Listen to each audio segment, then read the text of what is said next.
ចាសួស្តីបងប្អូនថ្ងៃនេះចែកម្លែកបន្តិចបងប្អូនណាចាអត់ទៅថតអីត្រង់ជ្រូកអីទេថ្ងៃនេះគឺនៅកន្លែងលក់ថ្នាំគឺចែកម្លែកបងប្អូនដោយសារបងប្អូនយើងមាន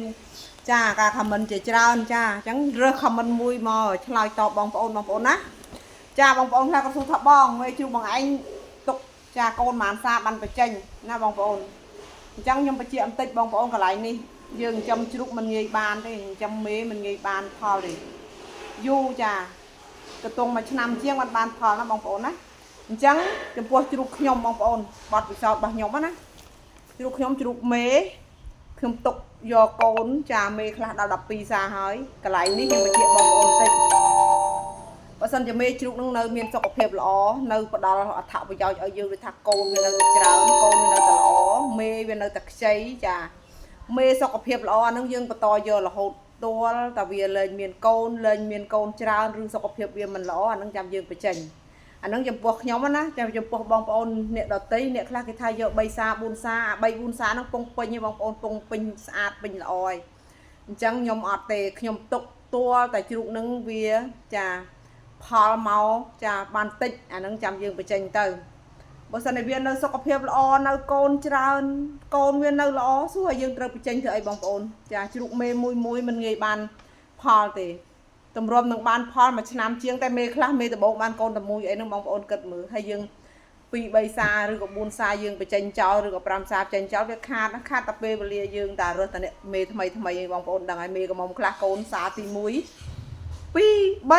1ក៏មានដែរខ្ញុំធ្លាប់ជួបហើយបងប្អូនអញ្ចឹងយើងទុកយកផលប្រយោជន៍ពីវាឲ្យបានច្រើនតិចយើងមើលតាមកលៈទេសៈពេលវេលាណាចាបើថាយើងវានៅតែផ្ដល់ផលឲ្យយើងល្អយើងទុកវារហូតបងប្អូនអាហ្នឹងយើងមើលតាមអញ្ចឹង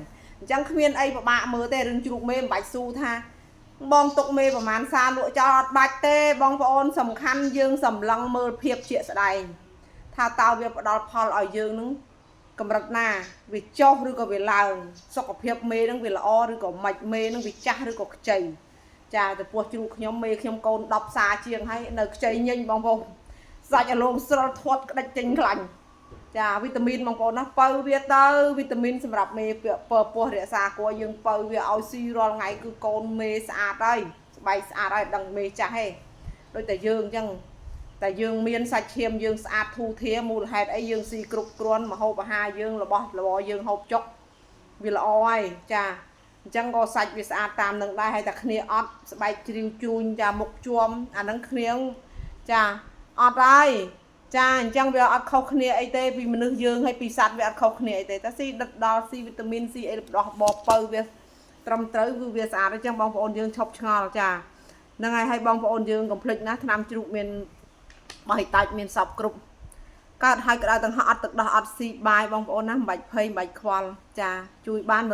100%បងប្អូនខ្លះគាត់ថាអញ្ចេះកើតមេហើយចេះតែងាប់មេងាប់កូនចាំអត់កប់បងប្អូនមិនបាច់ខ្វល់ជួបខ្ញុំ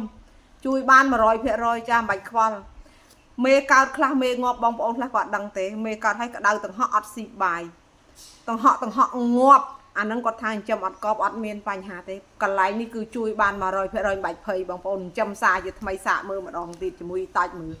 ចាសាកមើលបងប្អូនអ្នកណាគេអត់មានបញ្ហាបងប្អូនខ្ញុំមានបញ្ហាសពពេលសពវេលាប៉ុន្តែសំខាន់ខ្ញុំចេះដោះស្រាយណាអញ្ចឹងបងប្អូនយើងសាកម្ដងទៀតណាបងប្អូនអ្នកចិញ្ចឹមមេជ្រូកថាកើតកូនឲ្យដឹងតែមេងាប់បើមេងាប់កូនងាប់ចាងាប់ដោយសារអីអត់ទឹកដោះអត់ខ្វល់កុំខ្វល់បងប្អូនណាចង់បានឆ្នាំគ្រប់ប្រភេទឆាត់ជភេតតចាអរគុណបងប្អូនទាំងអស់គ្នាចា